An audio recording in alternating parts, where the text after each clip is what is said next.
I came back home and found strangers living in my house. But what happens when the very walls you trusted are taken away behind your back? That was exactly what happened to me. And it wasn't by a stranger. It was by someone who smiled at me every single day. I had been away for just a few months, helping my daughter with her newborn in Chicago. When I returned, the street felt the same. The trees still bent with the wind the same way, and the mailbox still carried my name. But as I walked up to my front porch, something felt wrong. The curtains in the window weren't mine. The welcome mat was gone. I rang the bell, confused, and a young couple opened the door. "Can I help you?" the woman asked politely. My voice shook as I replied, "This is my house. What are you doing here?" The man frowned. "I think you're mistaken. We bought this place 6 weeks ago. Paid in full. You should probably check your records." My stomach dropped. "Bought? This is my house. I've lived here for 20 years. Before I could argue more, a familiar voice called from the driveway. It was Margaret, the neighbor across the street, an older woman who had known me for years. She came over slowly, shaking her head. "Oh, Linda, you don't know?" I turned to her, my heart pounding. "Know what?" Margaret bit her lip, almost too nervous to say it. "Your house was sold while you were away. Signed papers, everything. The woman who handled it said she was family." My hands trembled. "Family? Who?" Her eyes softened with pity. "It was Diane, your own sister." The world around me blurred. Diane, my sister, who I had trusted all my life, had sold my house while I was away. I couldn't breathe. Betrayal felt heavier than any storm. The young couple looked uncomfortable, whispering to each other. I stepped back, clutching my chest, whispering, "Why would she do this to me?" Margaret lowered her voice.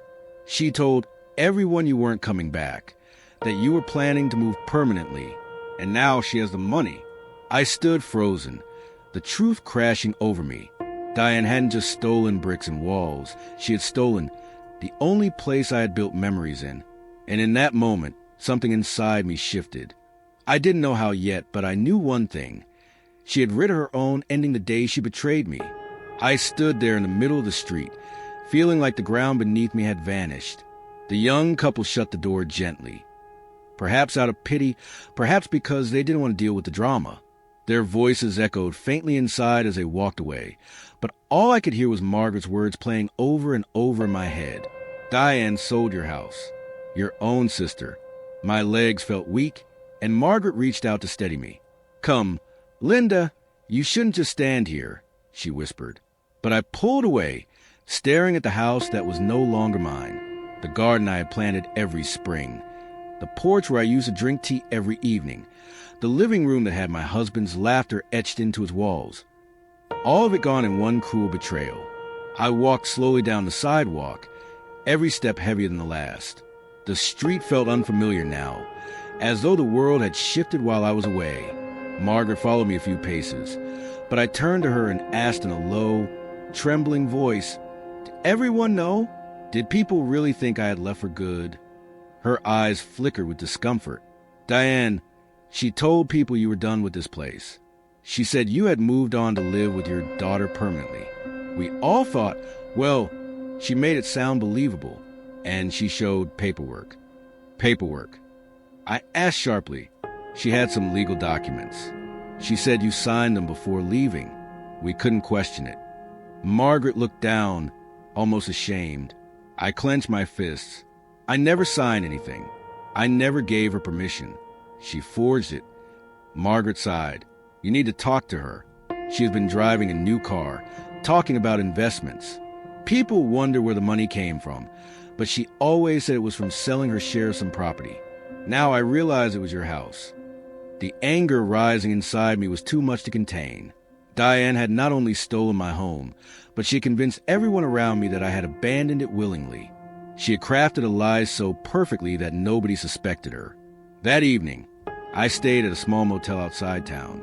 The tiny room felt suffocating, the walls closing in on me. I couldn't sleep. My thoughts raced, flipping between memories of Diane and me as children and the reality of what she had just done. She had once shared secrets with me under the same blanket, during thunderstorms, and now she had stripped me of everything I owned. At 3 a.m., I sat at the edge of the bed, staring at the carpet, whispering to myself, "Why, Diane? Why would you do this to me?" The next morning, I went straight to her house. Her driveway sparkled with a brand new SUV, one that clearly hadn't been there when I left for Chicago. I stood at her front door, my hands trembling, and rang the bell. She opened it, her face lighting up in surprise. "Linda, you're back early," she exclaimed, feigning warmth. I stared at her, trying to steady my voice. "You sold my house." Her smile faltered for a split second, but then she laughed lightly. "What are you talking about?" "Don't play games with me, Diane," I said firmly. "I went there. There's a family living inside. They said they bought it. Margaret told me everything." Her eyes narrowed just slightly, but her tone stayed calm. "Linda, you must be confused. You told me before you left that you were considering selling, remember? You even gave me the power of attorney to handle things, if needed." My jaw dropped. "That's a lie. I never gave you that. Never." She folded her arms, leaning against the doorframe. "Maybe you forgot. You were under a lot of stress before leaving. Sometimes memories get blurry." Her arrogance burned me alive. I took a step closer. "You forged my signature, didn't you? You stole my house for money." Her expression shifted, her eyes colder now. "You can scream all you want, but the papers are signed, the money is mine, and the buyers are settled. It's done, Linda. You can't undo it." I felt my heart slam against my chest. "How could you? I trusted you. I let you into every part of my life, and you stole the very roof over my head." Her lips curled into a mocking smile. "You always thought you were better than me, living in that house, while I struggled. Well, guess what? Life finally gave me a chance, and I took it. Called revenge for every time you looked down on me." I gasped, stunned. "Revenge? For what?" "For everything," she snapped. "For being Mom's favorite. For inheriting more than I did when Dad passed. For always having people admire you while I stood in your shadow. Don't act like you don't know." I was speechless. I had never imagined Diane carried such bitterness in her heart. To her, this wasn't just about money. It was about years of jealousy, years of resentment that had silently grown until exploded into betrayal. Tears burned my eyes, but I held them back. "You destroyed me for your jealousy. You took everything." She shrugged, casually, stepping back into her hallway. "Life isn't fair. You'll figure it out. Now, if you don't mind, I have a meeting." She shut the door in my face. I stood there for minutes, unable to move, listening to the sound of her laughter fade into the house. Something inside me hardened that day. I knew there was no reasoning with her. She was proud of what she had done. She believed she had won, but she had no idea who she was dealing with. Over the next few days, I quietly started piecing everything together. I visited the county office and asked for the records of my property. The documents were there, contracts, deeds, and even a signature that was supposed to be mine. When I saw it, my stomach turned. It was a clumsy imitation of my handwriting, one that only someone close to me could attempt. Diane had truly forged it. I asked the clerk, "Didn't anyone verify the signature?" He sighed. "It went through because your sister presented a notarized document giving her power of attorney. The notary confirmed it." My blood boiled. The notary was her friend. She must have pulled strings. That night, back in the motel, I stared at the ceiling for hours. My mind kept running through plans, through possibilities. I couldn't just take her to court. Not yet.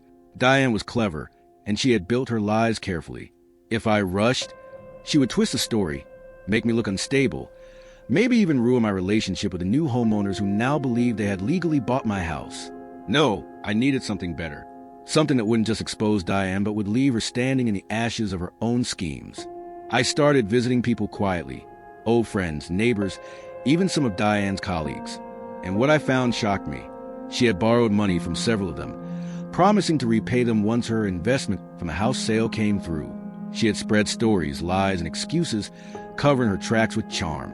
But cracks were forming. People were starting to whisper. One evening, while sitting with Margaret in her kitchen, I asked softly, "Do you think people would believe me if I showed them the truth?" Margaret hesitated. "People are starting to question her. She's been too flashy lately. But you'll need proof, Linda. Solid proof." I nodded slowly, my mind already weaving plans. Proof, exposure, patience. Diane thought she had crushed me, but in reality, she had given me the perfect weapon, her arrogance. I sipped the tea Margaret placed before me, and for the first time since this nightmare began, I allowed a small smile to creep onto my lips, because I knew my revenge was coming, and when it did, no one would ever forget it. The days that followed felt like walking through fog. Every time I closed my eyes, I saw Diane's mocking smile, heard her voice dripping with triumph. "It's done, Linda. You can't undo it." That sentence didn't just replay in my mind. It carved itself into my soul like a wound that wouldn't heal. I couldn't sleep more than a few hours at a time.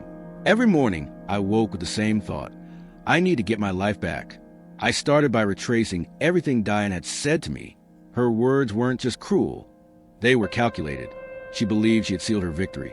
But arrogance always leaves cracks. Somewhere, she had left a trail. And I was going to find it. One afternoon, I went to the small cafe downtown where Diane often bragged to her friends.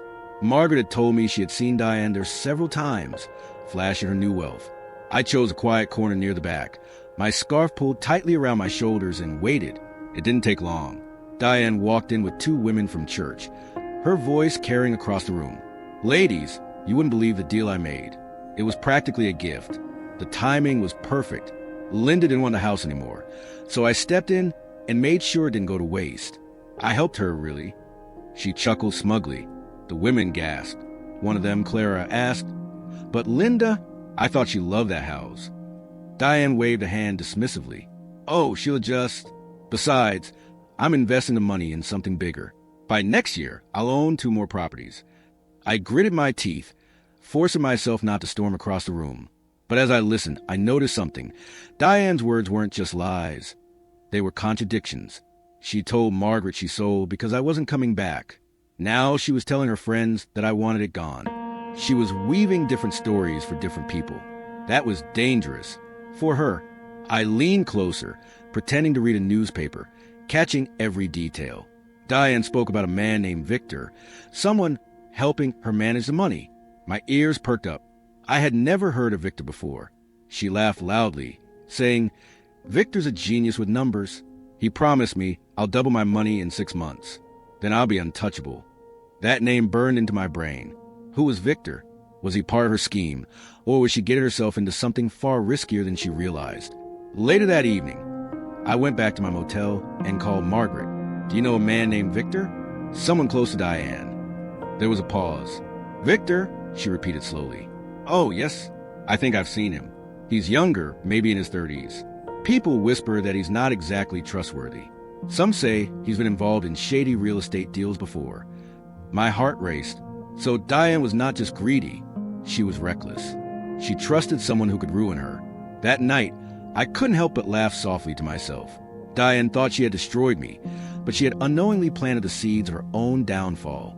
All I needed to do was water them. The next day, I decided to confront her indirectly. Instead of going to her house, I paid a visit to Clara, one of the women from church. She welcomed me in, her eyes wide with surprise. "Linda, I thought you'd move for good. Diane told us." I interrupted gently. "Diane told you I gave her my house willingly, didn't she?" Clara shifted uncomfortably. "Yes. She said you didn't want the burden anymore." I shook my head. "That's not true. She forged papers. She stole it. And now she's using the money to gamble with this man, Victor." Clara gasped, covering her mouth. She told us it was all legal." "Oh my God." "Please," I said, lowering my voice, "don't spread this yet. But remember my words when the truth comes out." Planting seeds of doubt was important. If people began to question Diane, her perfect mask would start to crack. Later that week, I went to the county clerk's office again, pretending I needed to double-check my documents. As I flipped through the papers, I noticed something strange. The notary who had stamped the power of attorney papers was none other than Victor Hayes. My eyes widened. So that was it. Diane's precious financial genius was also the man who had helped her commit fraud. I leaned closer to the clerk and asked, "Does this notary, Victor, have an office nearby?" The clerk shrugged. "He used to, but there have been complaints. Some questionable verifications. He's under review." My lips curled into the faintest smile. Perfect. That evening I could resist. I called Diane. She answered quickly, her tone sweet but edged with suspicion. Linda, why are you calling? I just want to congratulate you, I said, keeping my voice steady. She laughed. Congratulate me? On what? On trusting Victor. I heard he's handling all your money now. That must feel safe. There was a pause. Her tone shifted. Where did you hear that? Oh, people talk. You were bragging at the cafe. Word gets around. I let silence hang for a moment before adding, just be careful, Diane. Not everyone is who they pretend to be. Her voice sharpened. Are you threatening me? I chuckled softly. No, sister. I'm warning you. You may have stolen my house, but I'll let others do the work of taking everything from you. And when they do, I'll be there, watching. I hung up before she could reply. The next few days were a storm of whispers around town. People started questioning Diane's sudden wealth, and some even approached me quietly, asking if it was true she had tricked me. I didn't give them direct answers. Instead, I only said, just wait, the truth always comes out. But something unexpected happened. One evening, as I was leaving the grocery store, a man approached me, tall, sharp eyes, neatly dressed. Mrs. Miller, he asked. Yes, I'm Victor Hayes. My chest tightened. He smirked faintly. I hear you've been asking questions about me. I steadied my breath. I hear you've been making deals with my sister. Dangerous deals. He tilted his head, amused. Your sister is ambitious. But ambition without brains is useless. She doesn't realize what she's gotten herself into. You, however, seem smarter. I frowned. What do you want from me? Nothing yet, he said, his voice smooth. But when Diane's empire crumbles, and trust me, you'll know who to thank. He leaned closer, lowering his voice. She isn't the only one playing games, Mrs. Miller. I play them too, and I always win. With that, he walked away, leaving me frozen on the sidewalk. That night, I sat in my motel room, piecing it all together. Diane had stolen from me, yes, but in her greed, she had tied herself to a man far more dangerous than she realized. She thought she had secured her future. In reality, she had handed her fortune to a wolf. And I realized then, I didn't need to destroy Diane with my own hands. If I played it right, Diane would destroy herself. All I had to do was nudge the first domino. I leaned back, whispering to myself, patience, Linda, patience. Let her think she's winning. The higher she climbs, the harder she'll fall. For the first time since I lost my home, I slept peacefully because I knew the game had just begun. The encounter with Victor haunted me for days. His words replayed in my mind, sharp and unsettling. She isn't the only one playing games, Mrs. Miller. I play them too, and I always win. He wasn't just a shady notary. He was a man who thrived on other people's greed, someone who could turn Diane's arrogance into his greatest weapon. And deep inside, I knew this was both terrifying and useful. Still, I couldn't shake the chill his presence left behind. Who was Victor, really? Was he a fraudster preying on people like Diane, or was he something worse? Someone who built empires on lies and left others in ruins? I didn't know yet, but one thing was clear. My sister wasn't over her head. One morning, I decided to test the waters. I went back to Clara, the woman from church, knowing she often spoke with Diane. Over tea, I asked casually, has Diane mentioned anything new about her investments? Clara leaned forward, lowering her voice. She'd been boasting nonstop. She says Victor has found her an opportunity that will triple her money. A shopping plaza, I think. She keeps saying she'll be untouchable once it's done. Honestly, Linda, she sounds obsessed. I forced a calm smile, though my heart quickened. Diane wasn't just spending recklessly. She was gambling her entire fortune on Victor's promises. Later that day, I passed by Diane Street. I didn't knock. I just stood across the road, watching her house. Through the window, I saw her pacing with phone in her hand, her gestures sharp and impatient. I could almost hear her voice from the sidewalk. I knew that tone well. It was a voice she used when she felt both powerful and insecure. Suddenly, the front door opened and she stepped out, nearly bumping into me. Her eyes narrowed. Are you spying on me now? I straightened my shoulders. I was walking. This is still my neighborhood, even if you stole my house. She smirked. Still bitter? Linda, you should let it go. You'll only make yourself sick holding on to the past. I took a slow breath. It's not the past, Diane. You think you're secure, but you've built your future on sand. Victor isn't who you think he is. Her laugh was sharp. Oh, please. You don't know him. He's brilliant. He's going to make me richer than you ever dreamed of being. I tilted my head. Or he's going to strip you bare and leave you with nothing. For the first time, I saw hesitation flicker across her face. Just a flicker, quickly buried under her arrogance. You're jealous. That's what this is. You can't stand that I finally got ahead of you. I didn't respond. I just walked away, leaving her with those words echoing in her mind. Because even the proudest people can't silence doubt once it's planted. That night, I lay awake in the motel, turning over every piece of the puzzle. Diane was reckless, yes, but she was also cunning. If I pushed too hard, she'd double down out of spite. No, I couldn't confront her directly anymore. I had to be patient. Let her own choices tighten around her like a rope. 2 days later, the first crack appeared. I was at the grocery store when I overheard 2 women whispering near the fruit aisle. Did you hear about Diane? She borrowed money from Carol for some investment. Promised her quick returns, but now Carol's worried. She says it feels too good to be true. My ears perked. Another seed of doubt. I pretended to browse oranges, keeping my head down, but inside, I was smiling. The following week, I went back to Margaret's. She greeted me with a worried expression. Linda, something's happening. People are starting to talk. Diane's spending like crazy, but she owes half the neighborhood money. If Victor fails her, she's ruined. I sipped the tea she placed in front of me, my voice calm.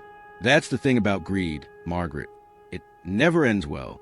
But even as I spoke, part of me wondered, what if Victor wasn't failing her? What if he was actually helping her succeed, at least for now? If that happened, my revenge would be harder. I needed to understand his true game, so I did something bold. I found Victor. It wasn't hard. A man like him wasn't discreet. He had an office in a downtown building, small but polished, with glass doors and a golden plaque that read Hayes and Associates.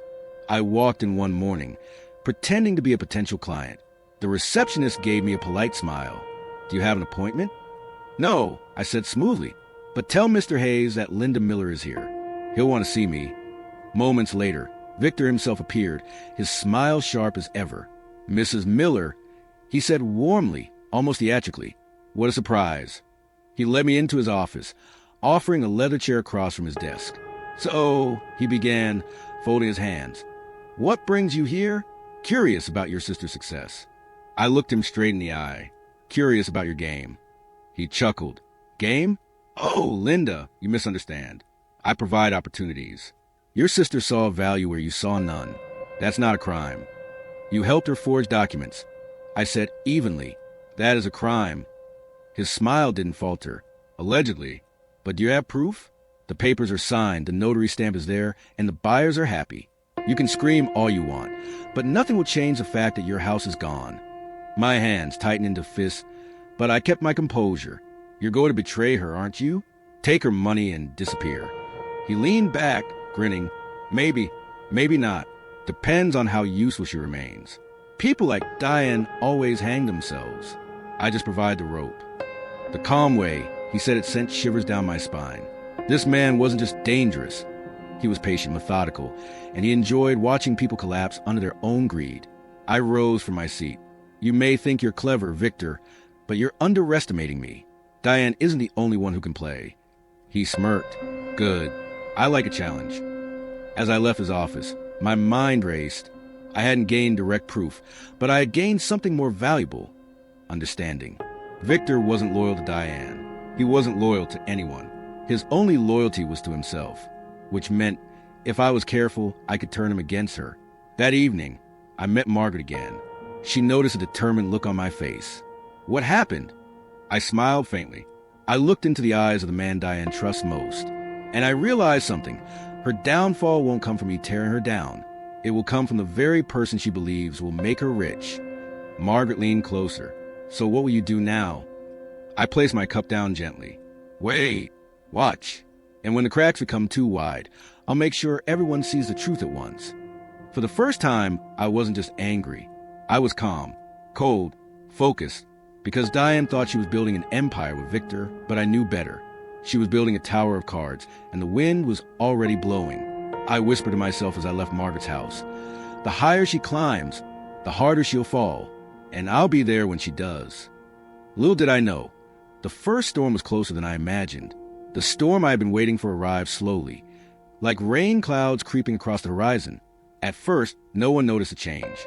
Diane was still parading around town with her expensive clothes, her sparkling jewelry, her new SUV shining in the sunlight. She laughed too loudly in a cafe, tipped generously at restaurants, and dropped hints about big deals in the works. On the surface, everything looked perfect, but perfection is fragile, and Diane's version of it was already cracking. It started one Saturday morning.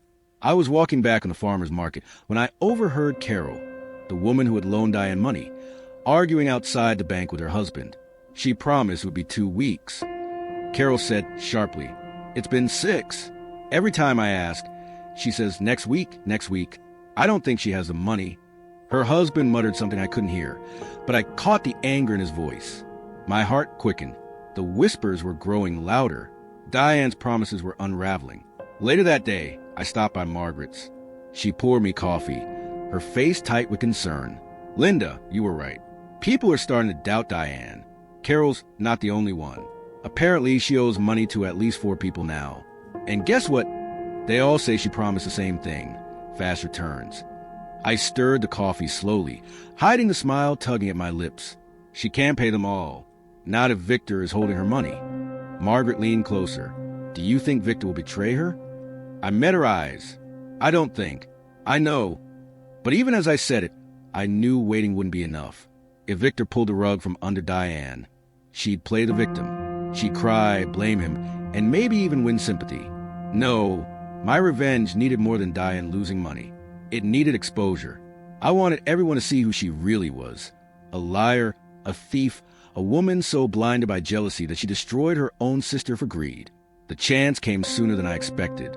A week later, I saw Diane at the diner downtown. She sat in a booth with Victor, her voice sharp and frantic. I couldn't hear every word, but I caught enough. "You said the returns would be here by now," she snapped. "People are asking questions. I need proof." Victor leaned back calmly, sipping his coffee as though her anger amused him. "Patience, Diane. Big money doesn't move overnight." She slammed her hand on the table. "I gave you everything. My sister's house, the money from the sale, everything. If this falls apart, I'll be ruined." My chest tightened at her words. So it was true. She had poured every penny into Victor's schemes. Victor's reply was too soft for me to hear, but his smirk said everything. He was in control and she hated it. I stayed hidden until they left, but that night, I couldn't stop thinking about what I had witnessed. Diane was desperate. Victor was stalling. The cracks were widening. The next morning, I made a decision. If Diane thought she could silence me by shutting doors in my face, she was wrong. I would gather every lie she had told, every debt she had made, and when the time was right, I would drag them all into the light. I began visiting the very people she had tricked. One by one, I spoke to them, not as a victim, but as a quiet confidant. I went to Carol first. She sold my house without permission. I told her softly, sitting in her living room. She forged papers and lied to everyone. Now she's doing the same with money. Don't trust the promises, Carol. She'll leave you with nothing. Carol's eyes widened. I thought it was just me. But if she tricked you, too. She shook her head angrily. I need to warn the others. That was exactly what I wanted. I didn't need to spread rumors. I only needed to plant seeds. People would carry the rest themselves. Over the following week, whispers turned into conversations, and conversations turned into suspicions. I heard it everywhere at the grocery store, the post office, the market. Diane's name, once spoken with admiration, was now laced with doubt. But Diane herself remained oblivious. Or maybe she knew and refused to admit it. She still strutted down Main Street with her designer bag, still smiled too brightly at neighbors, still pretended everything was fine. Until the night she showed up at my motel. It was nearly midnight when I heard the knock. I opened the door and there she was, her makeup smudged, her hair a mess, her eyes wild. "You," she hissed, pushing past me into the room. "You've been talking, haven't you? You're poisoning people against me." I shut the door quietly, my voice calm. "I don't need to poison anyone, Diane. Your lies are doing that for me." She spun around, her face twisted with rage. "You think you're clever, don't you? Sitting here in your cheap little motel room, waiting for me to fall? Well, it's not going to happen. Victor is making me rich. Richer than you ever dreamed of being. You'll regret this when I'm on top." I crossed my arms. unshaken. No, Diane, you'll regret trusting him. He's using you. And when he's done, you'll have nothing left.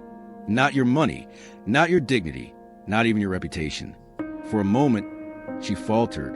Her lips trembled, her eyes darting. But then she straightened, forcing a laugh. You're pathetic. You lost everything, and now you want to lose it too. Well, I won't. I won't let you win. She stormed out, slamming the door behind her. I stood in the silence of the motel room, my heart pounding. She was cracking. The calm, arrogant Diane I once knew was gone. In her place was a desperate woman clinging to illusions. The next day, proof of her unraveling came. I was walking through town when I heard shouting near the bank. A small crowd had gathered. At the center stood Diane and Carol, locked in a heated argument. You promised me my money back. Carol screamed. I trusted you. I said I need more time. Diane snapped, her voice shrill. You're lying. You don't have it, do you? Diane's face went pale as people murmured around her. She looked around desperately, her eyes landing on me at the edge of the crowd. For a second, her mask slipped entirely. Fear. Raw, unfiltered fear. I didn't say a word. I just held her gaze until she turned away, her hands trembling. That night, Margaret called me. Her voice was urgent. Linda, something's happening. Victor's office is closed. No sign of him. People are saying he vanished. I froze. Vanished? My mind raced. If Victor had disappeared, then Diane was standing on a cliff with no ground beneath her. All her money, gone. All her lies, exposed. Margaret whispered, Do you think he ran with everything? I closed my eyes slowly. Yes. And Diane is about to realize what it feels like to lose everything you built. I didn't know whether to laugh or cry. For weeks, I had dreamed of revenge, of seeing Diane suffer for what she had done to me. And now it was happening, but not by my hands, by her own greed, by the very man she trusted most. And yet, something inside me whispered that this wasn't over. Diane wasn't the type to accept defeat quietly. She would fight, claw, and scheme to survive. And if she was desperate enough, she might even try to pull me down with her. I stared out the motel window into the dark night, whispering to myself, this is just the beginning. Because the real storm was only now arriving. The town had begun to turn against Diane. But in her mind, the war wasn't lost yet. That's what made her dangerous. A person who has something left to lose can be controlled. A person who has already lost everything, they're unpredictable, reckless, capable of crossing lines they once swore they never would. After the rumors about Victor's disappearance spread, I expected Diane to retreat into silence. To my surprise, she didn't. She doubled down. She showed up at community events with 4 smiles, insisted to anyone who would listen that Victor's just away on business, and that the money is tied up temporarily, but returns are coming soon. But desperation has a smell. It leaks through a person's words, their eyes, the twitch of their hands. People sensed it. The more Diane insisted, the less they believed her. One evening, I was sitting outside the motel in the rickety chair near the vending machine when Margaret rushed over, her cheeks flushed from walking fast. You won't believe this, she panted. Diane's holding a town meeting tomorrow at the community hall. She says she's going to clear her name. I frowned. A town meeting? That wasn't like her. Diane thrived in gossip-filled corners and whispered conversations, not an open confrontation. Sounds like she's cornered, I murmured. Margaret shook her head. Linda, she's desperate. And desperate people drag others down with them. You should be careful. The warning sat heavy in my chest. Because Margaret was right. If Diane was going to be exposed, she wouldn't go down alone. She'd claw, bite, and drag whoever she could into the fire. The next night, I walked into the community hall, cautiously. Dozens of people were already there, murmuring in small groups, their faces painted with curiosity and suspicion. Carol sat in the front row, her arms crossed tightly over her chest, her husband beside her with a look of grim determination. And then Diane appeared. She walked in with a kind of false bravado, her chin lifted, her heels clicking on the wooden floor. But her face was thinner, her eyes hollow from sleepless nights. She looked like a woman wearing armor that didn't fit anymore. Thank you for coming, she began, standing at the front. Her voice trembled at first, but she steadied it quickly, flashing a smile that didn't reach her eyes. I know there have been concerns, rumors, lies. Her gaze flicked around the room until it landed on me for a brief, cutting second. And I want to set the record straight. The room grew quiet. Victor is a legitimate businessman, she continued, her voice rising with forced confidence. The money you trusted me with is safe. Delays happen, yes, but the returns are coming. I assure you, in a matter of weeks, you'll see results beyond anything you imagined. Whispers spread through the crowd. Skeptical, tired, hungry for truth. Carol stood up abruptly. Safe? She shouted. Where is he, then? If everything is fine, why has Victor vanished? Diane faltered, but only for a heartbeat. He's traveling. Deals of the scale take time. Another voice from the back. Then why won't he answer calls? Another. Why are his offices empty? The crowd's energy shifted. Anger, frustration, betrayal. Diane's mask began to crack. Her voice grew louder, shriller, as she snapped back. Because he's busy. Because you don't understand how real investments work. I've risked everything too. You think I don't care? Her outburst silenced the hall. That was the moment I knew the tide had turned. People had seen through her mask. And then, in her desperation, she made her biggest mistake. She pointed directly at me. You, she shouted, her finger trembling. This is her doing. My sister, Linda, she's been poisoning your minds, whispering lies because she's jealous. She hates me, always has. And now she wants you to hate me too. Gasps rippled to the room as every head turned toward me. I stayed seated, my face calm, though my heart pounded in my chest. I rose slowly, letting the silence stretch before I spoke. You want to talk about lies, Diane? I said softly, but my words carried in the quiet hall. Tell them how you sold my house behind my back. Tell them how you forged my signature and left me with nothing. Tell them how you promised money you didn't have because you believed a man who has now disappeared. Diane's face drained of color. She opened her mouth, but no words came out. The crowd erupted. Shouts, accusations, demand for answers. Diane's composure shattered completely. She stumbled back, her voice cracking as she tried to shout over them. But the hall had turned into a storm she couldn't control. I didn't stay to watch the end. I slipped out quietly into the night air, the sound of chaos following me out the door. The following days were brutal for Diane. Her name spread through town like a curse. People demanded refunds, crowded outside her house, banged on her door. The police began asking questions. But instead of breaking down, Diane grew darker. One evening, I returned to my motel room to find the door ajar. My stomach clenched. Inside, the place looked untouched. But I noticed something. A photograph I kept by the lamp, an old picture of my parents, had been moved slightly. Someone had been here. I didn't need to guess who. That night, sleep eluded me. I sat by the window, staring into the parking lot, half expecting to see Diane's silhouette standing under the flickering light. She didn't come, but I knew it was only a matter of time. 2 days later, Marta confirmed my fears. Linda, she whispered over the phone, her voice shaking. Be careful. Diane's been asking about you. Not in public, quietly. She wants to know where you go, who you talk to. People say she's not herself anymore. She looks half mad. I press the phone tighter to my ear, my heart thudding. She's unraveling. And when she does, she'll come for me. And she did. Late one night, I returned to the motel after a walk, only to sense movement behind me. I turned, and there she was, standing in the shadows.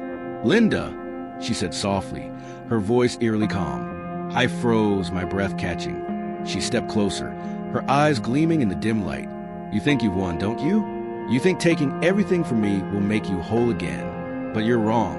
If I'm going down, I'm taking you with me. Her words slithered into my bones like ice. For the first time, I realized this wasn't just revenge anymore. It was survival, because Diane wasn't going to fight with words or lies anymore. No, she was ready to destroy everything, even if it meant setting herself on fire in the process. And I, her sister, was standing right in her path. The encounter with Diane in the shadows of the motel parking lot left me shaken to the core. Her eyes hadn't just been angry. They had been wild, almost feral, as though something deep inside her had snapped. That night, I sat awake until dawn, staring at the peeling ceiling above me, replaying her words. If I'm going down, I'm taking you with me. It wasn't an empty threat. I knew Diane too well to dismiss her. She was calculated, manipulative, and most of all, when cornered, she was dangerous. For years, she had thrived on control, bending others to her will with charm or intimidation. But now that the facade had crumbled, she wasn't just cornered. She was a predator, wounded and desperate. And predators like that didn't just slink away quietly. They lashed out. The following morning, the motel manager slipped an envelope under my door. No name on it, just my room number scrawled in jagged handwriting. I hesitated before opening it, my pulse quickening. Inside was a single sheet of paper with 3 words scratched in ink. Watch your back. No signature, but I didn't need one. My hands trembled as I stared at the words. It wasn't just a threat, it was a declaration. Diane was watching me, and she wanted me to know it. In the days that followed, strange things began happening. At first small, almost dismissible. The lock on my motel door jammed one evening, as though someone had tampered with it. My car alarm went off in the middle of the night, though no one was there. Once, I returned to my room to find the window cracked open, though I was certain I'd left it shut. Paranoia crept in, coiling around me like a serpent. Every time I stepped outside, I scanned the streets, half expecting to see her lurking behind a tree, a building, or sitting in a parked car. Every knock on my door jolted my heart into my throat. Margaret noticed a change in me. "You're pale, Linda," she said one afternoon as we sat in her kitchen. She poured me tea, but my hand shook too much to hold the cup steady. "You need to go to the police." I gave a bitter laugh. "And say what? That my sister is sending me ominous notes? That she cracked my window open? They'll call it paranoia. Diane's clever. She won't leave proof. She never has." Margaret's lips pressed into a thin line. "Then you need to outsmart her. Don't wait for her to make the next move. Anticipate it." Her words stayed with me. For years, I've been reacting to Diane. Her lies, her betrayals, her manipulations. But if I wanted to survive, I couldn't just react anymore. I had to step ahead. The community, meanwhile, was turning into a cauldron of fury. People who had invested their savings with Diane were panicking. Some had lost everything, and rumors about lawsuits and arrests spread like wildfire. One night, a group of townsfolk gathered outside her house, shouting demands or answers. They threw rocks at her windows until the police arrived to disperse them. But Diane, instead of retreating, played the victim. She stood at her doorway, disheveled and tearful, claiming she'd been framed, that I had orchestrated the smear campaign to destroy her reputation. She spun elaborate tales about my supposed vendettas, weaving threads of half-truths and outright lies, just convincing enough to plant seeds of doubt in the minds of some. One of those seeds sprouted in a place I hadn't expected, at the motel. The manager, a man named Arthur, began treating me differently. Cold stares, curt words, extra charges on my bill that hadn't been there before. One evening, I overheard him on the phone. "Yeah, she's here. Room 14. Acting strange. I think Diane's right. She's a troublemaker." The realization hit me, like a stone to the chest. Diane wasn't just threatening me physically. She was isolating me socially, turning people against me. Even here, the real twist came a week later. I received a letter, this time not slipped under my door, but delivered by mail. The return address made my blood run cold. It was from a law firm. My hand shook as I tore it open. Inside was a formal notice. Diane was suing me for defamation. According to the letter, she claimed I had deliberately spread false information about her and Victor, causing her severe emotional and financial harm. She demanded damages that I could never dream of paying. I sank into the chair, clutching the letter, my vision blurring. It was genius in its twisted way. While the town saw Diane as a calm woman unraveling, she was using the legal system to paint herself as a victim, and me as the aggressor. Margaret's eyes widened when I showed her. She's flipping the narrative. "Linda, if this goes through, you could lose everything all over again. She won't stop until she destroys you completely." I swallowed hard. My sister wasn't just fighting back. She was building a counterattack, one that could crush me in court before the truth ever came out. But fate had a strange way of tilting the scales. That very night, as I sat at the motel desk drowning in dread, the phone rang. I almost didn't answer, but something compelled me to. A man's voice, low and urgent, came through. "Are you Linda?" "Yes," I said cautiously. "I don't have much time. My name is Henry. I work for Victor." My chest tightened. "Work for him?" "Yes. I handled some of his accounts.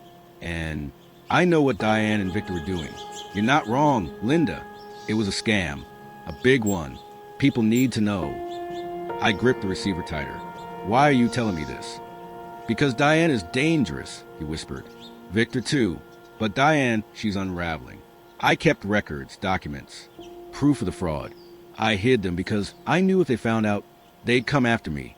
But if you want to stop her, you'll need them. My pulse hammered in my ears. This was it. The key I had been searching for. Proof. Something solid. Something undeniable. Where are you? I asked. There was a pause. Then he whispered an address. A place on the outskirts of town. Meet me tomorrow night. But be careful. If Diane suspects, she'll do everything she can to stop you. The line went dead. I sat frozen, the receiver still pressed to my ear. For the first time in weeks, hope flickered inside me, but it was fragile, a candle in a storm. Because if Diane caught wind of this meeting, she wouldn't just try to stop me. She'd do whatever it took, whatever darkness her unraveling mind could summon, to make sure that proof never surfaced. And the chilling part? I suspected she already knew. The hours leading up to the meeting with Henry felt like an eternity. My mind churned with possibilities, each darker than the last. What if this was a trap Diane had set up? What if Henry was lying, or worse, working for her? But the desperate tone in his voice had felt genuine, almost frantic, as though he were clutching at his last chance to free himself from the web he too had been caught in. That night, I packed lightly just a flashlight, some cash, and the pepper spray Margaret had insisted I carry. The address Henry had given me led to the outskirts of town, an abandoned warehouse district where half the buildings were boarded up. The drive there was nerve-wracking. Every pair of headlights behind me made my stomach knot. Every turn of the road seemed like an ambush waiting to happen. When I finally arrived, the place was eerily silent. The building Henry had described was a low, squat structure with a rusted sign that once read Western Freight. The windows were broken, and the metal door groaned when I pushed it open. "Henry?" I called softly. My voice echoed through the cavernous space. At first, there was no answer. My pulse quickened. Then, from the shadows, a figure emerged. A man mid-40s, gaunt and pale, with eyes that darted nervously around. His hands clutched a battered leather briefcase. "You came," he said, his voice trembling. "You're Henry?" He nodded quickly. "Yes, and I don't have much time. If they find me here..." His voice cracked. He swallowed hard and thrust the briefcase toward me. "Everything you need is in here. Bank transfers, forged signatures, names of investors. Diane and Victor, they built everything on lies. And when it started to collapse, they began looking for scapegoats. That's why you were targeted. You were the perfect one to blame." I stared at the briefcase, my hands hesitant to touch it. Why me? Why not someone else? Henry's eyes flickered with guilt. "Because Diane has hated you for years. She talked about you often, said you were jealous of her success, that you were bitter and petty. Victor believed her. They both did, to them. It was easier to cast you as a bitter sister than admit they were frauds." The weight of his words hit me like a blow. All those years of Diane's subtle jabs, her little cruelties, had been building toward this. She hadn't just destroyed me out of circumstance. She had chosen me deliberately, grooming her narrative so that when the time came, no one would doubt her version of events. I reached for the briefcase, but before my fingers closed around it, a sound echoed through the warehouse. The creak of a door, the crunch of footsteps. Henry froze. His face drained of color. "She found us," he whispered. My heart leapt into my throat. The next moments blurred into chaos. A shadow moved near the entrance, followed by the beam of a flashlight sweeping across the concrete floor. Instinctively, Henry shoved the briefcase into my arms. "Go," he hissed. "I can't leave you." "You don't understand," he cut me off. Desperation etched across his face. "If she catches you, it's over. But if you get this out, you can end her." The footsteps grew louder. A woman's voice rang out, sharp and venomous. "Henry, Linda, come out. You really thought you could outsmart me?" Diane. The sound of her voice made my blood run cold. It wasn't the smooth, polished tone she used in public. It was raw, jagged, unhinged. Henry pushed me toward a side door. "Run." I clutched the briefcase and bolted. My footsteps pounded against the concrete as I weaved through the shadows. Behind me, Diane's voice echoed like a predator's growl. "You think you can steal from me? Betray me? You'll regret this, Linda." I shoved through the side door, the rusted hinges shrieking. Outside, the night air hit me like ice. I didn't stop running until I reached my car. My hands fumbled with the keys, shaking so badly I dropped them twice before finally shoving them into the ignition. As the engine roared to life, I glanced back. Through the broken window of the warehouse, I saw movement. Two figures struggling, Henry and Diane. His voice cried out, then was abruptly cut off. I slammed my foot on the accelerator and sped away, the briefcase heavy on the seat beside me. Back at the motel, I locked the door and pulled the curtains shut. My hands trembled as I set the briefcase on the bed and opened it. Inside were stacks of papers, bank records, photocopied contracts, even handwritten notes. It was undeniable proof of Diane and Victor's scheme. But there was something else. Tucked in one of the folders was a sealed envelope with my name scrawled on it. My chest tightened as I tore it open. Inside was a single sheet of paper. In Henry's shaky handwriting, it read, "If you're reading this, I didn't make it out. Tell the truth, Linda. Expose them. Don't let her silence you like she silenced the others." The others? My blood ran cold. What did he mean by that? How many others had Diane silenced? Was Henry suggesting that some of the missing investors, the ones who had mysteriously dropped off the radar, hadn't simply vanished, but had been removed by Diane and Victor? The thought made my stomach twist. This wasn't just fraud. It was something darker, something deadly. The following day, I tried to contact Henry. His phone went straight to voicemail. Then, hours later, news broke that a man's body had been found near the riverbank. They called it an accident. But I knew better. Henry was gone, and Diane was still out there. I clutched the briefcase tighter, my resolve hardening. For the first time in years, I had the upper hand. But it came at a price. Diane wouldn't stop now, not until she erased me completely.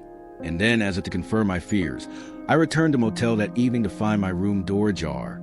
Inside, everything had been overturned. Drawers pulled out, clothes scattered, the mattress slashed open. But the briefcase, which I had hidden beneath the floorboard, was still there, on the wall, scrawled in red lipstick, with the words, "Next time I won't miss." My knees buckled. This wasn't just a threat anymore. It was a promise. The motel manager knocked on my door minutes later, his face pale. "You need to leave, Mississippi. I can't have this kind of trouble here. I'm sorry." I didn't argue. I packed what little I had left, hid the briefcase under my coat, and drove off into the night with no destination in mind. But as I drove, one thought gnawed at me. Henry had hinted at others. People Diane had silenced. If I could find them, if I could uncover what really happened to them, then maybe I'd have more than just financial records. Maybe I'd have the proof to bury Diane for good. The problem was, searching for them would mean walking straight into Diane's hunting ground. And she was already watching me closer than ever. The road stretched endlessly ahead of me, a ribbon of asphalt cutting to the dark countryside. I had been driving for hours, afraid to stop, afraid that if I did, Diane's shadow would catch up with me. My mind replayed the image of the motel room. Those red letters smeared on the wall, mocking me, promising that the next encounter would not be a mere warning. The briefcase sat on the passenger seat, like a cursed relic, heavy not just with paper, but with the weight of lives destroyed. Every time I glanced at it, I felt a mix of dread and resolve. It wasn't just evidence, it was a weapon. But weapons could backfire, and I knew Diane would stop at nothing to take it from me. As dawn broke, I found myself pulling into a small roadside diner. I hadn't eaten in nearly 24 hours, and exhaustion in my body was becoming unbearable. The bell above the door jingled as I entered, and the warm smell of coffee and fried eggs filled the air. The place was quiet, with only a trucker at the counter and an elderly couple in the corner booth. I slid into a booth at the back, keeping the briefcase close to my feet. A waitress with tired eyes poured me coffee, and for the first time in what felt like days, I let myself breathe. But even in that moment of calm, my eyes scanned the windows, the parking lot, every stranger who walked in. Paranoia had become second nature. As I stirred my coffee, my phone buzzed. A text from an unknown number. "Stop running. You can't hide forever." My blood turned to ice. She had found me again. I glanced around the diner, my pulse racing. The trucker? The old couple? The waitress? Any of them could be her eyes. My fingers tightened around the phone until my knuckles whitened. Then another text came through, this one with an attachment.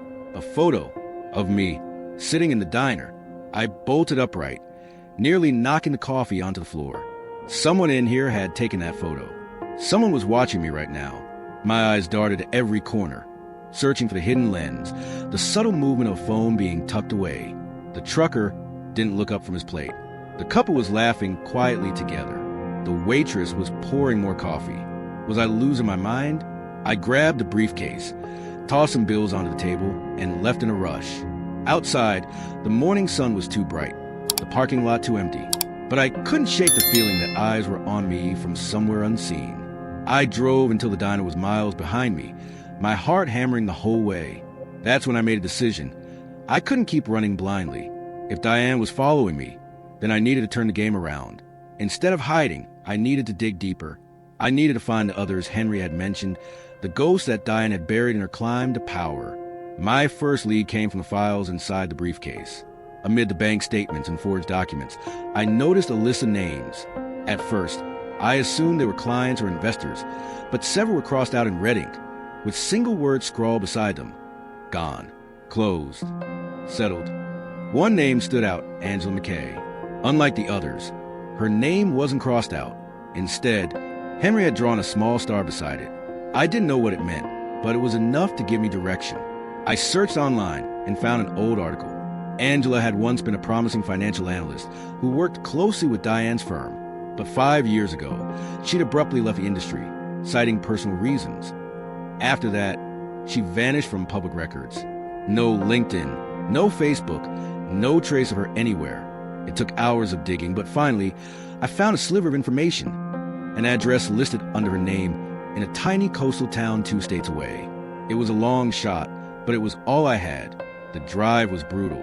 My body screamed for rest, but my mind was locked on Angela. If she was alive, if she had escaped Diane's reach, then maybe she held key to everything. When I finally reached the town, it was nearly midnight. The place was quiet, the streets lined with shuttered shops and old houses battered by sea winds. The address led me to a small cottage near the edge of cliffs. Its windows were dark, but there was a faint glow from inside, like the flicker of a lamp. I knocked softly at first, then harder. For a moment, nothing. Then the door creaked open just a crack, and a woman's wary eyes peered out. She looked older than her photos, her hair streaked with gray, her face lined with suspicion. Angela McKay? I asked. Her eyes narrowed. Who wants to know? My name is Linda. I think we have a common enemy. She started to close the door, but I quickly blurted, Diane Brooks. The door froze mid-shut. Angela's eyes widened ever so slightly, then narrowed again. She glanced past me, scanning the street as if expecting shadows to leap out. Finally, she opened the door just enough for me to slip inside. The interior of the cottage was cluttered with books, papers, and half-packed boxes. Angela moved cautiously, like someone who hadn't felt safe in years. She gestured for me to sit, but her gaze never left the window. You shouldn't have come here, she said in a low voice. If you found me, so can she. I didn't mean to bring trouble, I said quickly, but I think Henry wanted me to find you. He left your name in his files, marked it. At the mention of Henry, something shifted in her expression. Sorrow, fear, maybe even guilt. Henry is dead, she whispered, her voice cracking. I nodded. Diane killed him, or had him killed. Angela sank into a chair, her hands trembling. Then it's happening again, just like before. What do you mean, before? Her eyes met mine, and for the first time, I saw the depth of her fear. Diane doesn't just ruin people. She erases them. Investors who threaten to go public, employees who ask too many questions. They don't just disappear from business. They disappear from life. Henry wasn't the first, and he won't be the last. Her words sent a chill down my spine. Are you saying Diane has killed people before? Angela nodded slowly. She doesn't get her hands dirty, but she has people who do it for her. Accidents, suicides, unsolved crimes. If you look closely, they all trace back to her. That's why I left. I knew if I stayed, I'd be next. I leaned forward, my voice shaking with urgency. Then help me. I have proof. Bank records, fraud, everything. But I need someone who can confirm it. Someone who knows what she's capable of. If we work together, we can end her. Angela's eyes filled with tears, but she shook her head. You don't understand. Ending her isn't possible. I tried once years ago. I gathered evidence. I contacted authorities. And do you know what happened? My apartment was burned down. My fiancé was in it. They said it was faulty wiring, but I knew better. That was my warning. I disappeared after that, because if I hadn't, I'd be dead too. Her words hit me like a hammer. Diane's reach was deeper, darker than I had ever imagined. Before I could respond, Angela's head snapped toward the window. She stood suddenly, her face pale. You didn't come alone, she whispered. What? She pointed toward the cliffside road. Headlights were approaching, cutting through the night. A black SUV. Panic surged through me. Diane's people. Angela grabbed my arm. There's a back door. Go. Now. I clutched the briefcase and ran with her through the cluttered kitchen, out into the wind-swept backyard. The roar of the ocean below was deafening, waves crashing against jagged rocks. We stumbled toward a narrow path leading down the cliffside, the SUV's door slamming behind us. Shouts. Footsteps. They were already chasing us. Angela's voice trembled as she gasped. If they catch us, they won't let us live. We scrambled down the path, stones slipping under our feet, the ocean spray soaking our clothes. Behind us, flashlights cut through the darkness. And then, suddenly, gunshots. The sound cracked through the night, echoing off the cliffs. Angela screamed. I didn't dare look back. I just clutched the briefcase tighter and ran, my mind screaming one thought over and over. Diane won't stop until I'm dead. The world blurred into chaos as we stumbled down the cliffside path, jagged rocks scraping our hands, the salty sting of the ocean whipping at our faces. Angela's breathing came in ragged gasps beside me, her eyes wide with terror. Behind us, the beam of flashlights danced wildly, growing brighter with every second. The gunshots had stopped a moment, but their echoes still haunted the cliffs, mingling with the relentless crash of waves. I clutched the briefcase to my chest, as if it were the last tether to life itself. Every instinct screamed to drop it, to lighten my load and run faster, but I couldn't. This case was more than evidence now. It was the only weapon we had against Diane. Without it, all of this, Henry's death, Angela's ruined life, my own torment, would mean nothing. The path twisted sharply, leading us to a narrow ledge carved into the cliffside. The ocean raged below, foaming white against the rocks. Angela grabbed my arm, her voice hoarse.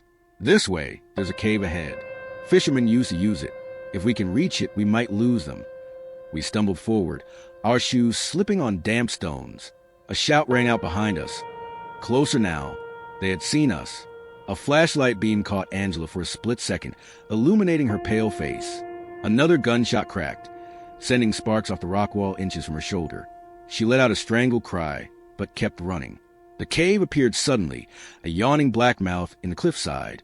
Angela pushed me inside first, and together we plunged into the darkness. The air was damp, heavy with the smell of seaweed and salt. The floor was uneven, slick with algae, but it provided cover. We pressed ourselves against the jagged walls, holding our breath as footsteps approached outside. Flashlights swept across the cave entrance. Shadows stretched grotesquely along the rock. A man's voice shouted, "They went this way!" Another replied, "Careful, the tide's rising.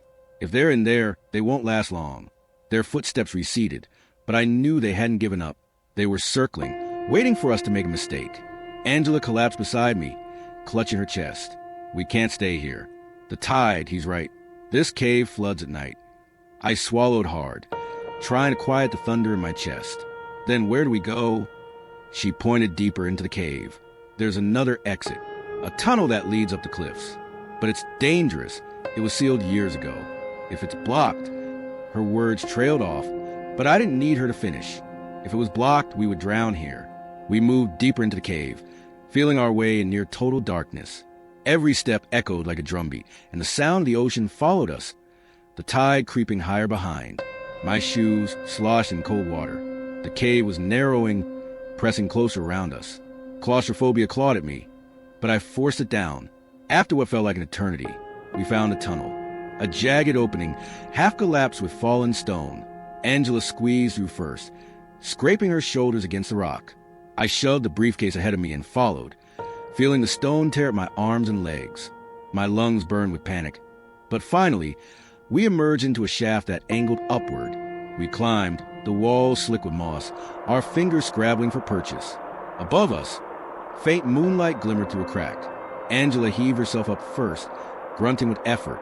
She reached down, grabbed my arm, and with one last desperate pull, we tumbled onto the cliffside grass, gasping for air. For a moment, we just lay there, staring at the stars. But then headlights. Two figures stood at the cliff's edge, silhouetted by the SUV's beams. One of them raised a gun. "Run," Angela screamed. We bolted across the uneven ground, stumbling through tall grass and brambles. My legs felt like lead, but fear drove me forward. Another shot rang out, the bullet whistling past my ear. I ducked instinctively, clutching the briefcase tighter. Then, suddenly, salvation appeared, a lighthouse, its beams sweeping across the sea. Angela pointed frantically. There, if we can reach it, maybe. But before she could finish, a figure stepped out of the shadows, blocking our path. He wasn't like the others. This man was calm, composed, dressed not in black tactical gear, but in a tailored coat. His face was obscured by the darkness, but his voice carried clearly, smooth as silk. "Linda," he said, "you've made quite the mess." My stomach dropped. He knew my name. Angela froze beside me, her face draining of color. "No," she whispered. "Not him." I glanced at her, panicked. "Who is he?" Her voice shook. "Diane's fixer. They call him the Raven. If he's here, we're already dead." The Raven stepped closer, hands clasped behind his back, as if he were taking a casual evening stroll. The wind tugged at his coat, but his eyes, sharp, calculating, never left mine. "You've been very resourceful," he said softly. "Henry underestimated you." "I won't." I tightened my grip on the briefcase. "If you want this, you'll have to kill me." A small smile touched his lips. "That can be arranged, but Diane prefers you alive for now." Angela shook her head, stepping in front of me. "You won't take her, not like the others." For the first time, the Raven's gaze shifted to Angela. "Ah, Angela McKay, I wondered how long you'd hide. Diane will be pleased to know you've resurfaced." Angela's face twisted in rage. "You burned my life to the ground. You murdered David." The Raven tilted his head. "Collateral damage. Unfortunate, but necessary." Something inside Angela snapped. With a scream, she lunged at him, swinging a jagged rock she had snatched from the ground. But the Raven moved with terrifying speed. He caught her wrist, twisted it until the rock fell, and shoved her aside like she was nothing. She hit the ground hard, gasping in pain. I tried to run, but he was already on me. His hand clamped around my arm like steel, yanking me close. "The briefcase," he whispered. "Give it to me and I'll make this quick." For a split second, my mind raced. Running was impossible. Fighting was suicide. But then I remembered something Henry had told me, that Diane's greatest weapon was fear. If I wanted to survive, I had to make him afraid. I forced myself to smile, even as terror gripped me. "If you kill me, this won't end. I've already sent copies of everything in this briefcase to someone who hates Diane even more than I do. The moment I don't check in, it all goes public." The Raven's grip tightened, his eyes narrowing. For the first time, he seemed uncertain. "You're bluffing. Try me?" I whispered, his jaw clenched. For a long moment, he just stared at me, calculating. Then he released my arm. "We'll see," he said coldly. "But know this, Diane always wins. Always." He turned and melted back into the darkness, his footsteps fading into the night. Angela staggered to her feet, clutching her side. "Why did he let you go?" "Because he's not sure if I'm bluffing," I said, my voice shaking. "And I'm not sure either." Angela's eyes widened. "You didn't send the files?" I shook my head. "Not yet, but maybe it's time I do." We made our way to the lighthouse, seeking shelter in an abandoned keeper's quarters. The place smelled of rust and mildew, but it was safe, at least a night, as Angela tended to her bruises. I opened the briefcase again. The files seemed to glow in the lamplight, pages of corruption and blood money. But tucked in the back, I found something I hadn't noticed before, a sealed envelope with my name scrawled on it in Henry's handwriting. Hands trembling, I tore it open. Inside was a single sheet of paper with 5 words written in bold letters. "Trust no one, not even him." Beneath it was a photograph, grainy, taken from a distance. But when I saw the face, my blood ran cold. It wasn't Diane. It wasn't a Raven. It was someone I knew, someone close, someone I had trusted. The lighthouse groaned in the wind, its glass panes rattling like bones. Angela and I sat in silence, the weight of Henry's envelope pressing down heavier than any bullet ever could. I held the photograph in my trembling hands, staring at the familiar face that glared back at me from the grainy print. The man in the picture wasn't Diane. It wasn't the Raven. It was Detective Harris. My throat closed as though invisible hands squeezed it. Harris, the man who had promised to protect me, the only person who seemed to care when Henry's body was found, the one who gave me advice, who swore he was different from the others Diane owned. He had looked me in the eyes and said, "I want the truth as badly as you do."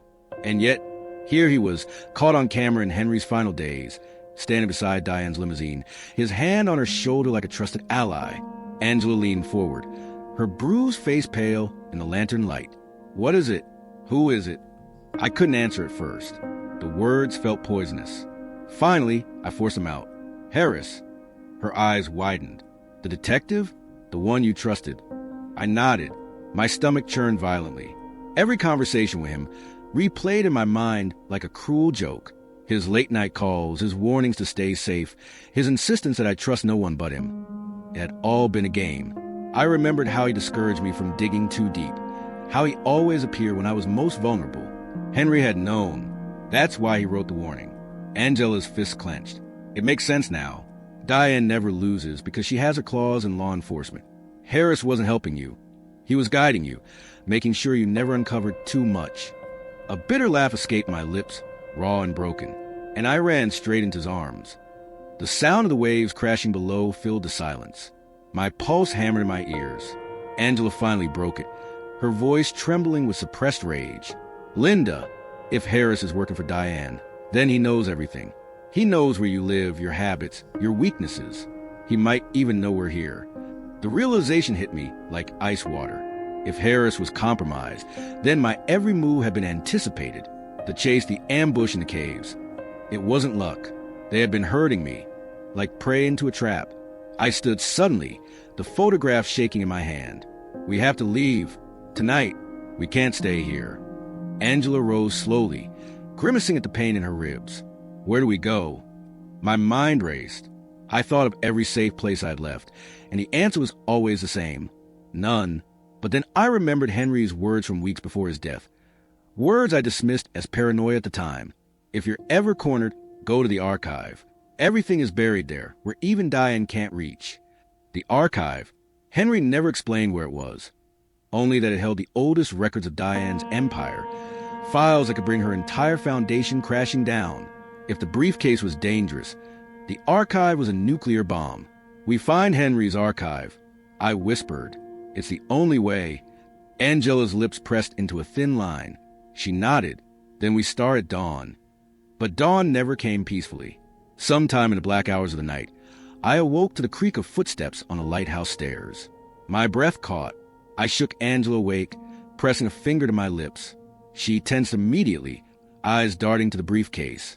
The footsteps grew closer, slow and deliberate, until the outline of a figure appeared in the doorway. A man stepped inside. His coat dripped with seawater, his eyes glinting in the lantern light. "Harris." "Linda," he said softly, almost kindly, "you've put yourself in a terrible position."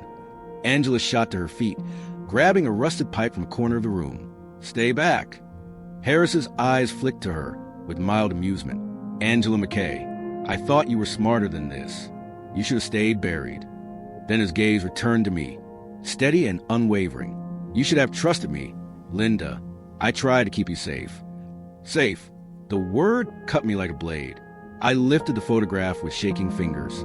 "Safe? You lied to me. You were working with her all along." His expression didn't falter, but a shadow passed through his eyes. "I did what I had to. Diane's reach is endless. You can't imagine the power she commands. Aligning with her wasn't betrayal. It was survival." "Survival?" My voice cracked with fury. "Henry trusted you, and you stood by while they killed him." For the first time, Harris's mask slipped. His jaw tightened, his voice dropping low. Henry was reckless. He thought he could beat her. He couldn't. Neither can you. Angela lunged, swinging the pipe. Harris sidestepped with frightening speed, catching her wrist mid-swing and twisting until the pipe clattered to the floor. She screamed in pain. He shoved her hard, sending her sprawling against the wall. I clutched the briefcase to my chest, backing away. Harris's gaze locked on it. "You think that case will save you? Diane already knows everything inside it. What she doesn't know is who you'll give it to. That's why you're dangerous. That's why I need you to come with me." My back hit the wall. My options shrank to none. Harris stepped closer, his hand reaching out, and then the floor beneath him gave way. The rotten wood of the lighthouse suddenly collapsed, plunging him halfway through. His body slammed into the beams below with a sickening crack. He roared in pain, scrambling to pull himself up, but his leg was trapped. Angela staggered to her feet, grabbing the fallen pipe again. Her eyes burned with fury. "Do it, Linda. End him." I froze, staring at Harris as he struggled. His face twisted in pain, but his voice was still calm, calculated. "If you kill me, Diane will never stop. But if you let me live, I can help you. I know things even she doesn't." Angela raised the pipe higher, ready to strike. "Don't listen to him. He's playing you." My hands trembled. Harris's blood dripped onto floorboards, pooling in the lantern light. His eyes locked onto mine, desperate but unyielding. "Decide, Linda. Right now. Do you want to survive, or do you want revenge?" The storm outside howled, waves pounding the cliffs like war drums. My heart pounded with it. Every choice I had made since Henry's death had led to this moment. Angela's voice, sharp and furious. "He'll betray you again." Harris's voice, low and steady. "I'm the only one who can get you to the archive." My grip on the briefcase tightened until my knuckles burned. And then, before I could move, shouts erupted outside. Dozens of flashlights appeared, cutting through the darkness. Black-clad figures swarmed the cliffs, climbing toward the lighthouse. Diane's men. Angela cursed under her breath. "They found us!" Harris's eyes widened. He gritted his teeth. "Linda, listen to me. They won't let you leave alive. But if you free me, I can get you out. I know tunnels under this cliff that even Diane doesn't." Angela shook her head violently. "No, he'll lead us straight into her hands." The pounding on the lighthouse door began. With splintered, voices shouted orders. Time was gone. I stood frozen between Angela, ready to fight to the death, and Harris, broken but still dangerous, his hand outstretched to me. The briefcase felt like a ticking bomb in my arms. And in that instant, I realized something chilling. The real danger wasn't Angela. It wasn't Harris. Not even Diane. It was me. Because the choice of who lived, who died, and who held the power of the archive was mine alone. The pounding on the lighthouse door grew louder. Splinters raining down as heavy boots crashed against a weakened frame. My pulse quickened in rhythm with every blow. Angela's grip on the rusted pipe tightened. Her face etched with determination and fury, ready to cave Harris's skull in if I gave her the word. Harris, half trapped in the collapsed floorboards, stretched his hand toward me with predator's patience, his eyes unwavering, his voice steady even as blood pooled beneath him. "You don't have time to doubt Linda," he rasped. "If they get in here, Diane won't ask questions. She'll burn this place down with you inside. Decide, free me or die." Angela's voice cut sharp and fast. "He's lying. Look at him, he's cornered. He'll say anything to get out. Don't you see? The second you pull him free, he'll drag us straight into Diane's jaws." The wood around us groaned under the storm's wrath. Lantern light flickered wildly, as if the very air knew I was seconds away from breaking. My hand shook around the handle of the briefcase. The truth was, Angela wasn't wrong, but neither was Harris. Diane's men would come crashing through any second, and if I stood frozen much longer, choice itself would be stolen from me. I forced myself to think past the terror. Why would Harris risk coming here alone? Why corner me in the middle of the night, instead of waiting with Diane's men outside? He wasn't simply here to kill me. No, Harris needed something only I had. The briefcase, or maybe me. The door buckled. Shouts pierced the howl of the storm. The next slam would bring them in. Then a sharp crack split the air. Not from the door, above us.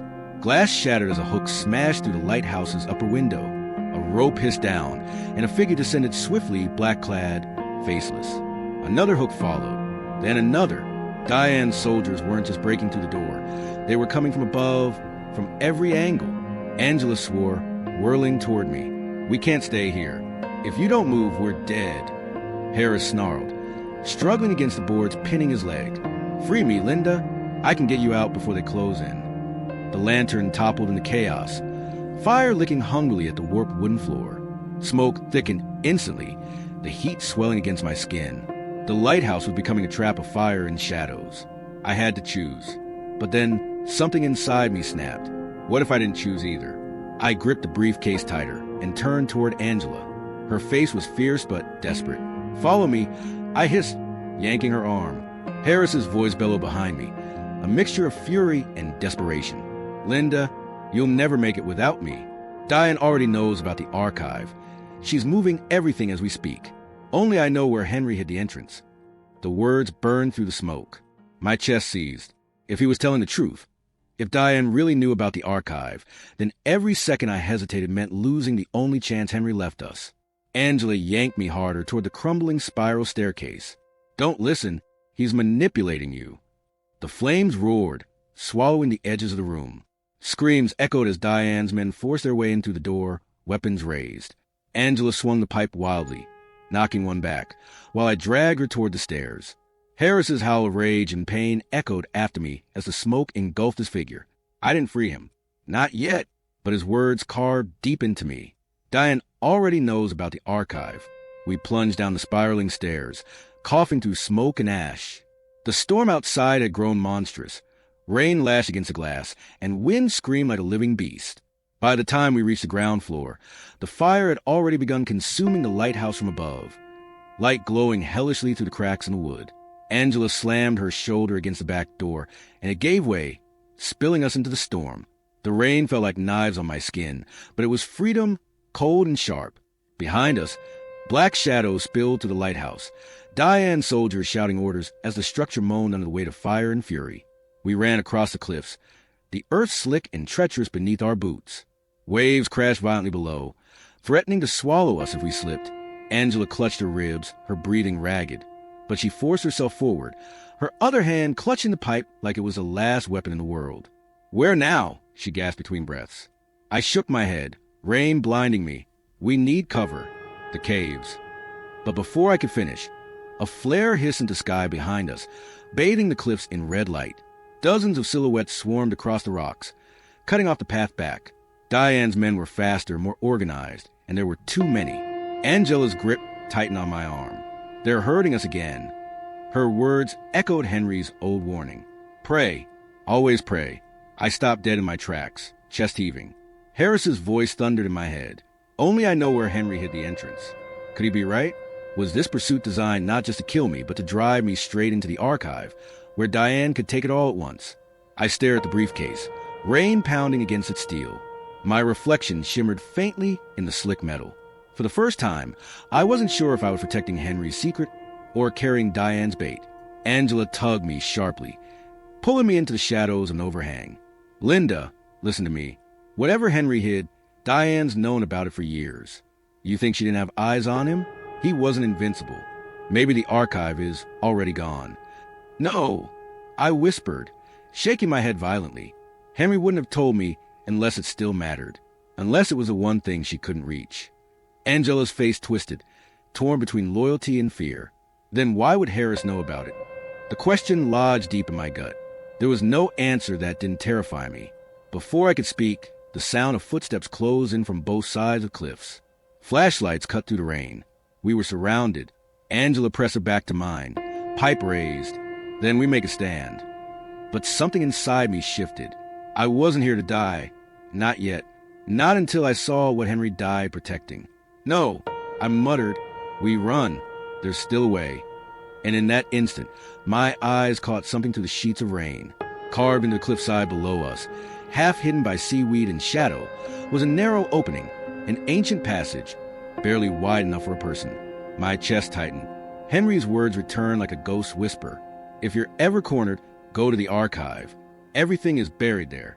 The soldiers closed in, shouts rising above the storm. Angela saw where my gaze had landed and cursed under her breath.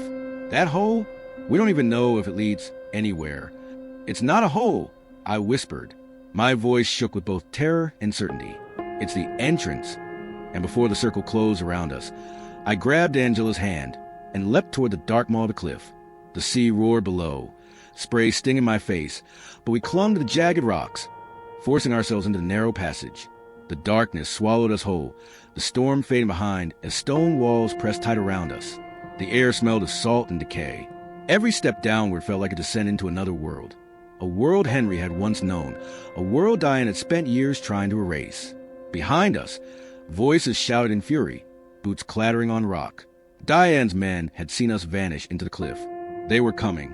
The passage twisted deeper, the sound of the sea fading until only our ragged breaths and pounding hearts filled the silence.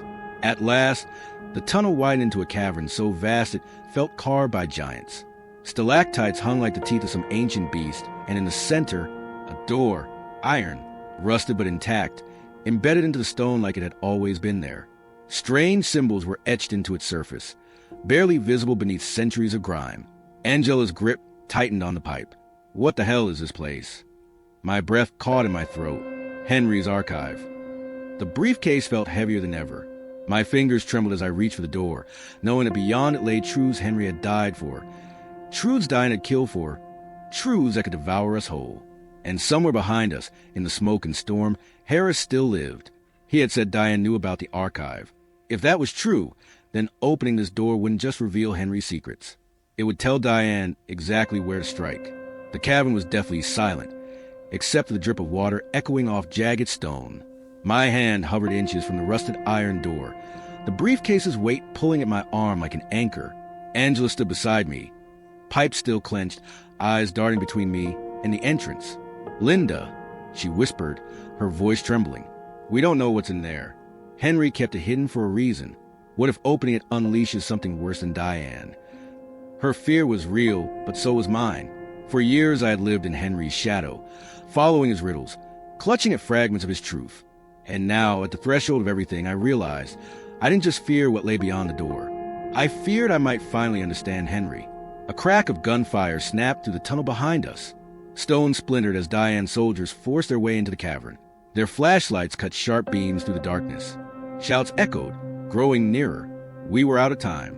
With trembling hands, I snapped the briefcase open. Inside was not gold, not diamonds, not weapons. Just a single ancient key, its metal blackened with age, its teeth unlike any lock I had ever seen. The breath caught in my throat. Henry hadn't trusted me with explanations. He had trusted me with the key. I slid into the iron door. The metal groaned deep and primal, as if the cavern itself resisted. Then, with a sound like thunder cracking the earth, the door swung open. Light poured out. Not firelight, not electric. Something older, stranger, a glow that seemed alive, rippling like water. Angela shielded her eyes. What the hell is this? Inside was no archive of paper or files. No dusty library. It was a room of mirrors.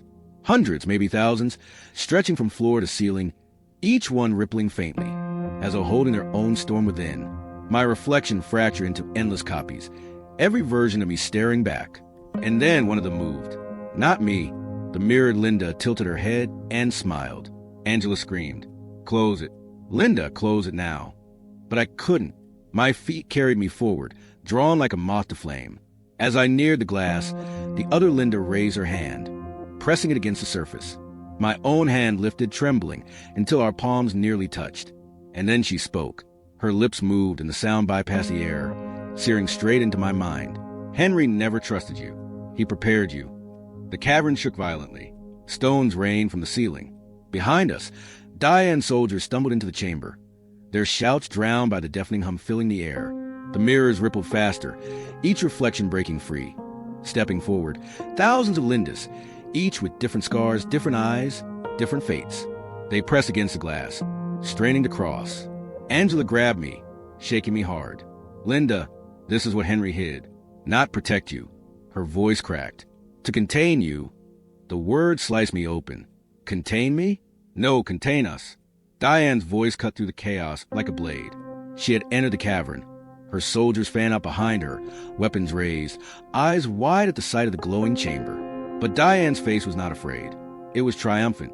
"I knew it," she hissed, stepping closer, her gaze never leaving me. "You were the archive all along." The realization crashed over me. The briefcase, the riddles, the years of running. Henry hadn't been protecting a collection of secrets. He had been protecting me. Or rather, the versions of me, every possibility, every life I could have lived, sealed behind the mirrors. Angela staggered back, horror on her face. "Linda, this is an archive. It's a prison." The mirrors shuddered violently, cracks spreading across the glass. One by one, the other Lindas began pounding on the barrier, their smiles twisting into rage.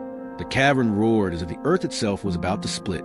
Diane lifted her weapon, aiming directly at me. "Open it, Linda. Let them out. With an army of you, I'll never lose again." For a single heartbeat, everything froze. Angela beside me, shaking her head furiously, begging me not to. Diane in front of me, her eyes burning with hunger. And behind the glass, thousands of versions of myself, all waiting, all watching. I realized then that Harris had been right, but not in the way he thought. Diane didn't just want Henry's secrets. She wanted me. Henry had left me one choice, and I finally understood. I closed my eyes, pressed my hand against a mirror, and whispered. No. The light flared blinding white. The mirror shattered as if struck by lightning. A scream, mine, theirs, everyone's, ripped through the cavern. The force hurled Diane and her soldiers back, weapons clattering uselessly to the stone. Angela's grip tightened on me as shards of glass swirled like a storm, slicing through the air. And then silence. When I opened my eyes, the mirrors were gone. The door stood sealed once more, the glow extinguished. Only rubble and dust remained, the echoes of what had been fading into darkness. Diane lay unconscious against the far wall, her soldiers scattered around her. Angela, bleeding but alive, stared at me with wide, unblinking eyes. What did you do?" she whispered. I looked down at my hand, bloody from the shards, the key still burning hot in my palm. My reflection stared back from the steel surface of the briefcase. But it was only me, just me, at last, ending. The storm above had passed when we finally emerged from the cliffside. Dawn painted the horizon in muted colors, washing the sea in pale gold. Angela limped beside me, leaning heavily on the pipe, silent since the collapse. I carried the briefcase, though it felt lighter now, almost empty. As we reached the jagged rocks of the shore, I stopped, staring at the horizon. For the first time since Henry's death, I wasn't running anymore. His voice whispered faintly in memory. "The archive will outlive me, but if you're strong enough, it won't outlive you." I tightened my grip on the briefcase and let the sea spray hit my face. Henry hadn't left me an archive. He had left me a choice. And I had made it. The world would never know what was sealed behind that door. But I would, and that was enough.